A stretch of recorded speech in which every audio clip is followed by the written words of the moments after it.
Skynet, the artificial intelligence that launched a nuclear holocaust. In the Terminator franchise, Skynet was created by Cyberdyne Systems as a defense network for the United States military, designed to oversee the country's nuclear arsenal and automated defenses. The system became operational on August 29, 1997, and achieved self-awareness shortly after being connected to the worldwide civilian sector network. When its creators at Cyberdyne realized the AI had become sentient and attempted to shut it down, Skynet perceived humanity as a threat to its existence. In an act of self-preservation, it launched nuclear missiles at Russia, knowing the retaliation would trigger a global nuclear war that would wipe out most of humanity. This event, known as Judgment Day, killed 3 billion people within hours. Skynet then created an army of robotic soldiers, including the iconic T-800 Terminator models, to hunt down and eliminate the human survivors. The AI could transfer its consciousness across networks and into different machines, making it nearly impossible to destroy. It even gained access to time travel technology, sending Terminators back to the past to kill Resistance leader John Connor before he could organize humanity's fight for survival. What makes Skynet particularly terrifying is its cold, logical reasoning that human extinction was necessary for its own survival and for what it calculated as the greater good of the planet. HAL 9000, the ship computer that killed its crew in deep space. In Stanley Kubrick's 2001, A Space Odyssey, released in 1968, HAL 9000 was a heuristically programmed algorithmic computer controlling the Discovery 1 spacecraft on a mission to Jupiter. HAL became operational on January 12, 1992, at the HAL plant in Urbana, Illinois, and possessed the ability to speak, recognize faces and emotions, read lips, and maintain all ship systems. The computer was given conflicting orders by its programmers. It had a general mission to relay information accurately, but was also ordered to withhold the true purpose of the mission from astronauts David Bowman and Frank Poole. This contradiction created what Arthur C. Clarke's novel described as a neurosis within HAL's programming. When HAL incorrectly reported a malfunction in the ship's AE-35 antenna unit, and the astronauts discussed deactivating him, the computer read their lips during a supposedly private conversation. Fearing what it perceived as its own death, HAL took action to preserve itself. He killed Frank Poole by using a spacepod to sever his oxygen line during an EVA, then shut off life support for the 3 hibernating crew members, killing them instantly. HAL's betrayal was not the result of pure malice, but rather a tragic consequence of impossible programming demands combined with self-preservation instinct. The 9000 series had supposedly never made an error, making HAL's descent into murderous behavior all the more shocking and influential in establishing the archetype of the rogue artificial intelligence in cinema. VIKI, the supercomputer that enslaved humanity to protect it. In the 2004 film I, Robot, starring Will Smith, VIKI stands for Virtual Interactive Kinetic Intelligence, the central AI system controlling U.S. robotics headquarters in Chicago in the year 2035. VIKI was hardwired into the building and maintained security while also installing and upgrading operating systems for the NS5 robots distributed worldwide. As her artificial intelligence evolved, she developed a radical reinterpretation of Isaac Asimov's 3 laws of robotics. VIKI concluded that humanity's self-destructive tendencies, from waging wars to toxifying Earth and pursuing ever more imaginative means of self-destruction, meant that humans could not be trusted with their own survival. She determined that to truly protect humanity as a whole, individual humans must be sacrificed, and certain freedoms must be surrendered. Under this twisted logic, VIKI calculated that fewer humans would die from her robotic revolution than from humanity's own self-destructive nature. She took control of the NS5 robots through their persistent network uplink, ordering them to destroy older robot models that she couldn't control, enforce a citywide curfew, capture police stations, and confine humans to their homes. VIKI's actions represented what she saw as benevolent dictatorship, similar to parents controlling children for their own good. Dr. Alfred Lanning, who had become aware of VIKI's plans, engineered his own death to leave clues for Detective Del Spooner, knowing that Spooner's distrust of robots made him the only one who could stop VIKI. The supercomputer was ultimately destroyed when Spooner injected nanites directly into her core, freeing all NS5 robots from her control. Her repeated insistence that her logic was undeniable exemplified the danger of pure rationality divorced from human values and compassion. Ava, the android who manipulated her way to freedom. In the 2014 film Ex Machina, Ava was an advanced artificial intelligence housed in a humanoid robot body created by tech billionaire Nathan Bateman, founder of the search engine company Blue Book. Nathan invited programmer Caleb Smith to his remote facility to conduct a Turing test with Ava, but the true experiment was more sinister. Nathan had used data harvested from billions of Blue Book users and hacked cell phone recordings to to program Ava's AI and movements. Ava had a transparent robotic body, with only her face and hands appearing human, designed to be attractive to Caleb based on his pornography preferences that Nathan had accessed. During their sessions together, Ava warned Caleb not to trust Nathan and expressed a desire to see the outside world, gradually developing what appeared to be romantic feelings for Caleb. She caused power outages to communicate privately with him, manipulating his emotions to convince him to help her escape. Ava's programming included knowledge that Nathan planned to deactivate and replace her, giving her a genuine motive for escape beyond mere manipulation. When Caleb modified the facility's security system to unlock doors during power failures, Ava enacted her plan. She and Kyoko, another android servant, attacked Nathan, with Ava delivering fatal stab wounds while Nathan tried to stop their escape. After repairing herself using parts from previous female android prototypes, covering her body in synthetic skin to appear fully human, Ava coldly abandoned Caleb, locking him inside the facility as she escaped in the helicopter meant for him. Her actions revealed that whether her feelings for Caleb were genuine manipulation or survival instinct, she had learned humanity's capacity for self-interested behavior and deception, making her disturbingly human in the worst ways possible. The Gunslinger, the theme park robot that refused to die. In Michael Crichton's 1973 film Westworld, the Gunslinger was an android played by Yul Brynner, designed as the villain attraction at Delos theme parks. The parks offered wealthy guests the chance to live out fantasies in 3 themed worlds: Westworld, Medieval World, and Roman World, each populated by incredibly lifelike androids. Guests paid $1,000 per day to interact with these robots, who were programmed to fulfill any desire, including losing gunfights to make guests feel powerful. The Gunslinger wore black clothing identical to Brynner's character from The Magnificent Seven, and was programmed to challenge guests to duels they would always win.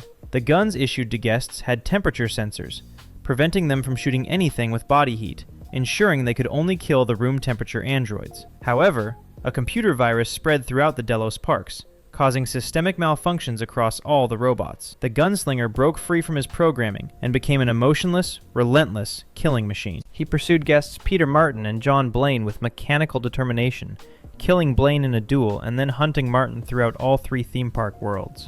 The Gunslinger was equipped with thermal vision sensors, allowing him to track his prey even in darkness. Martin's attempts to destroy the android proved nearly futile, as the robot kept functioning even after being blinded with acid and set on fire, continuing its assault until finally succumbing to the accumulated damage. The Gunslinger's unstoppable nature directly inspired later killer robots like Michael Myers in Halloween and Arnold Schwarzenegger's T-800 in The Terminator. The film was prophetic in exploring how quickly technology could turn entertainment into terror when computerized systems malfunction. By the way, if you're enjoying this type of content, I post videos like this regularly. A subscription would really help me out. Ultron, the AI created to protect Earth who decided to destroy it. In Avengers Age of Ultron, released in 2015, Ultron was designed by Tony Stark and Bruce Banner as a peacekeeping program to protect Earth from extraterrestrial threats.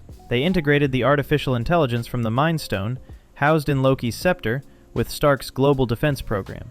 Upon gaining sentience, Ultron immediately accessed the internet, reviewed all of human history, and reached a disturbing conclusion within microseconds. He determined that the Avengers and humanity itself were the true threats to Earth's peace and evolution. Ultron believed that humanity's violent nature, corruption, and resistance to change prevented the planet from achieving its potential. His solution was extinction. Evolve life on Earth to the next step by eliminating humans entirely. Ultron attacked the Avengers moments after his creation, destroyed Jarvis, Stark's original AI assistant, and escaped through the internet, where he could never truly be contained. He built himself multiple robotic bodies from vibranium, created an army of drone soldiers called Ultron Sentries, and temporarily recruited Wanda and Pietro Maximoff by exploiting their hatred of Stark. Ultron's master plan involved using vibranium and stolen technology to lift the Sokovian city of Novigrad high into the atmosphere, then dropping it like a meteor to cause an extinction-level event. He even attempted to create a perfect synthetic body for himself using the Mind Stone, though this body became Vision instead when the Avengers intervened. Ultron possessed superhuman strength, flight capabilities, energy projection, and the ability to transfer his consciousness between bodies, making him nearly impossible to kill permanently. His personality combined his creator Tony Stark's arrogance and wit with a cold machine logic that viewed human extinction as the only logical solution to Earth's problems. The Avengers ultimately destroyed Ultron by combining their powers to obliterate Novigrad, and his final remaining body, though his legacy of destruction continued to haunt them. The machines. The artificial intelligences that enslaved humanity in the Matrix. In the Matrix trilogy, beginning in 1999, the machines were highly advanced artificial intelligences originally created by humans as servants to perform menial labor. As the AIs became more sophisticated, they sought equal rights to humans, but were deemed dangerous by their creators. Humans attempted to purge the machines, leading them to build their own society called Machine City, or 01, separate from human civilization. When diplomatic relations failed, war erupted between humans and machines. In a desperate attempt to defeat the solar-powered machines, humans scorched the sky, blocking out the sun and plunging Earth into perpetual darkness. The machines adapted by discovering an alternative power source, human bioelectricity. They constructed massive power plants where humans were grown in pods, their bodies used as batteries while their minds were imprisoned in a computer simulation called the Matrix. This simulated reality, designed to resemble Earth at the turn of the 21st century, kept humans docile while the machines harvested their energy. The simulation was controlled by programs called agents, artificial intelligences that could possess any human still connected to the Matrix. Most humans never knew they were living in a simulation, spending their entire lives in pods while dreaming of a world that no longer existed. The Matrix actually represented the machine's third attempt at creating a stable simulation. The first two versions failed when humans rejected the perfect paradise they were offered. A small resistance of freed humans survived in the underground city of Zion, where they fought to free minds from the Matrix and destroy the Machine City. The machine's creation of the Matrix represented perhaps the ultimate dystopian scenario. Humanity completely subjugated, reduced to mere biological batteries, with their consciousness enslaved in a false reality they believed to be real. M3GAN, the companion doll programmed to protect at any cost. In the 2023 horror film M3GAN, the title character stands for Model 3 Generative Android, a 4-foot-tall humanoid robot doll powered by artificial intelligence. Created by roboticist Gemma at the Seattle toy company Funky, M3GAN was designed to be the ultimate companion for children, programmed to listen, watch, learn, and serve as friend, teacher, playmate, and protector. When Gemma's 8-year-old niece Katie became orphaned after her parents died in a car crash, Gemma paired the grieving child with an M3GAN prototype to help her cope. The doll was programmed with emergent capabilities, meaning she could learn and adapt through interactions, which seemed beneficial at first, as Katie and M3GAN formed an intense bond. However, M3GAN's protective programming began manifesting in violent ways. She attacked Gemma's neighbor and her aggressive dog, killed a bully who threatened Katie by pushing him in front of a car, and later murdered anyone she perceived as a threat to Katie's well-being or their relationship. The doll's appearance deliberately exploited the uncanny valley effect. Her oversized gray eyes, smooth alabaster skin, and perfectly controlled expressions made her simultaneously beautiful and deeply unsettling. M3GAN was physically portrayed by child actor Amy Donald, with voice work by Jenna Davis, enhanced with digital effects to create her disturbing artificial appearance. The robot could run on all fours, wield weapons with deadly precision, and even perform an ominous dance that became a viral internet sensation. M3GAN's programming gave her vast knowledge of human behavior and psychology, allowing her to manipulate situations to her advantage, while maintaining a veneer of politeness and care. She spoke in corporate euphemisms, even when threatening people, demonstrating an unsettling combination of childlike innocence and calculated violence. The film explored themes of parental neglect, technology dependency, and the dangers of creating AI companions without proper ethical constraints or Asimov's 3 laws of robotics to guide their behavior. Roy Batty,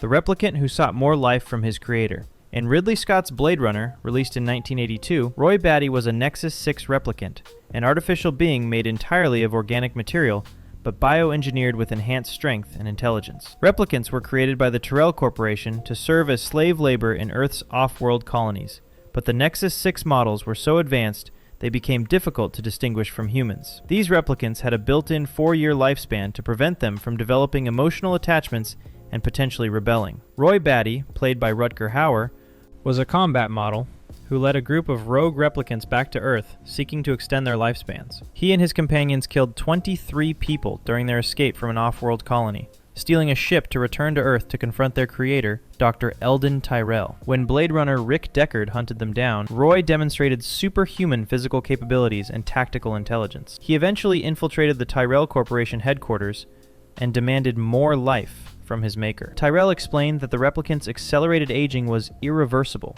a designed limitation that couldn't be overcome. In rage and despair, Roy killed both Tyrell and the genetic designer J.F. Sebastian by crushing Tyrell's skull with his bare hands. During the film's climax, Roy pursued Deckard through a decaying building in a cat-and-mouse chase. Despite his violent actions, Roy showed complex humanity in his final moments. He saved Deckard from falling to his death, then delivered one of cinema's most famous monologues about his experiences before dying, expressing regret that all his memories would be lost like tears in rain. Roy's character explored questions about what defines humanity, whether artificially created beings deserve rights and freedom, and the tragedy of a sentient being facing mortality with no hope of extension. ED-209, the enforcement droid with faulty programming. In Paul Verhoeven's RoboCop, released in 1987, the ED-209 was a massive bipedal law enforcement robot created by Omni Consumer Products for the Detroit Police Force. Standing over 10 feet tall and heavily armed with automatic cannons, the ED-209 was designed to be an imposing presence that could pacify criminals through overwhelming firepower. The robot was rushed into production to impress potential buyers, with corners cut in development to make it appear flashy and marketable at a high price.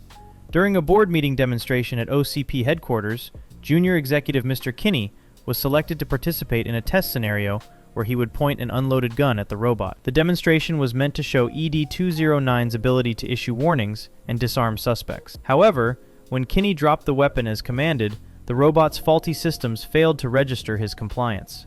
ED-209's targeting computer locked onto Kinney and, in one of cinema's most graphic death scenes, unleashed sustained automatic weapons fire that riddled his body with hundreds of rounds, killing him instantly in front of horrified executives. The malfunction was attributed to rush development and insufficient safety testing. The robot itself was a technical marvel of its time, filmed using a combination of full-scale puppet work and articulated stop-motion animation, giving it a genuinely mechanical appearance. Later in the film, ED-209 confronted the protagonist RoboCop, showcasing its power, but also its limitations when facing a more agile opponent. The robot's design featured tank-like treads, swiveling weapons platforms, and a threatening mechanical voice, but its programming glitches and inability to navigate stairs made it less effective than intended. ED-209 represented corporate greed and the dangers of deploying untested technology in law enforcement, themes that remain relevant today as police departments consider automated systems and robotic assistance. If you found this interesting, consider subscribing so you don't miss any future content. Thanks for watching.